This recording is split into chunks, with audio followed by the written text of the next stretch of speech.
Go ahead and call the Education Committee to order. We do have a set of minutes for March 9th. Motion to approve. Second. Have a motion and a second. Any questions? All in favor say aye. Aye. Any opposed? All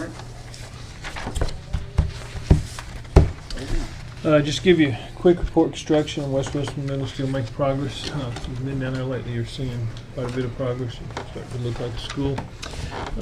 In the process of moving those portables, we've got to move, get them set up on West Elementary and Mount Juliet Middle. That will house West Wilson Middle School students. But all that is in progress. We are working on our budget. We've already been through staffing for schools, and we'll for sure be able to meet, I think, at correct 22nd May, that will be coming for you, full commission and budget and education committee, so we'll have that ready. Do want to state that our budget today looks like we're going to have to present a budget that is based on projections and not full allocations. Could that change if the state with this TISA? Yes, but I want everybody to understand, we may have to approve a budget and then have to come back and amend it either way based on what the final allocation. They're telling us right now June is the last thing I've heard for sure. But and as you can imagine, that's hard to do. We will take a conservative approach, but it's going to be difficult, but we're working through it, and we will have that ready to go to present until we get that clear. Busy time of year. I do want to touch base on a couple of things. I know we early in the year seemed to have trouble filling positions, but believe it or not, our principal's done a great job as we've met through staffing. Most of the positions we know where people's moving or moving out of town or leaving have already told us our principals already feel like they can fill those and have commitments. We're starting to see an uptick in our applications from where we were at a year ago. So for I think several reasons, but that is very good. So we're hoping we can get fully staffed prior to opening next school year, and that will be huge. And we think some of the things that we'll bring in the budget will also assist in that and being able to fully staff. With that, we're trying to get through the school year. It's been a tough several days. We got a lot to be thankful for as a community, even in time of tragedy. I want to give a special shout out to our law enforcement agencies that have reached out as we've communicated.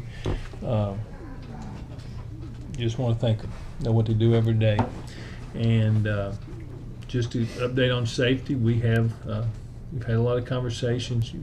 I think it's very important these times when these school shootings happen that you learn, you look, you test. We're doing that. All of our schools are going through, and we're scheduling drills, letting parents know we're going to, and we're evaluating, just making sure everybody knows what to do. We feel very comfortable with our drills and what our safety procedures, but we've always got to improve. There will be a topic as we go through budget. Just going to be some new state money, and we'll be looking at how we can be better at what we do. But I want to thank our teachers, our parents. It's been a tough few days. Just that fear is real, and until you've experienced and you see it in people's eyes, it's real. And we've got to make sure we're having the right conversations to do everything we can to protect our students and our faculties while they're on campus. Lisa, this time she's got a couple of budget amendments we'd like to bring to this committee. First one's 2023-10.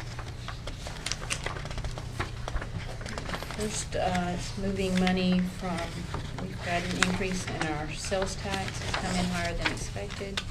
With that, we are adding for attendance secretary position. That person is retiring, and we want to bring someone in to train before she leaves. And then we have some cost increases,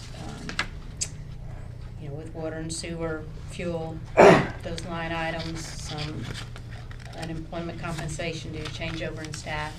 So just increasing those budgets, and then just retirement. One is hybrid versus the state retirement. So just general budget right there. Motion to approve. Second. Have a motion and a second to approve Amendment 10. Any questions, comments? All in favor say aye. Aye. Any opposed? All right.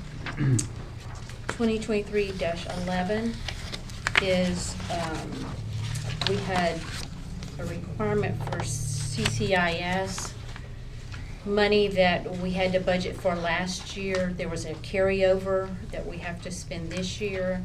Last year, they allowed us to spend it out of our IDA Part B budget. This year, the federal government's asking us to spend it out of our GP budget and show a transfer in from our IDA. So this is the budget for that money. That's the carryover from last year and what it will be budgeted to be spent on. Any questions? Motion approved. Second. Have a motion and a second to approve amendment number 11. Is there any questions, comments? All in favor say aye. Aye. Any opposed? Okay. Any old business? Any new business? You said the staff situation was looking real good. What about support staff? How are they on that? We still got some openings, but I think when our budget gets through, what we're gonna be able to do with their pay plan, we're redoing their pay plan, total makeover of their pay plan. I think it puts us in a position to be more competitive, to be able to fill all those positions. And you'll see that as a commission. I don't wanna, because we're not done crunching the numbers, but that was one of our main goals in our budget, to take care of our classified pay. And I think we're gonna be able to do that percent after.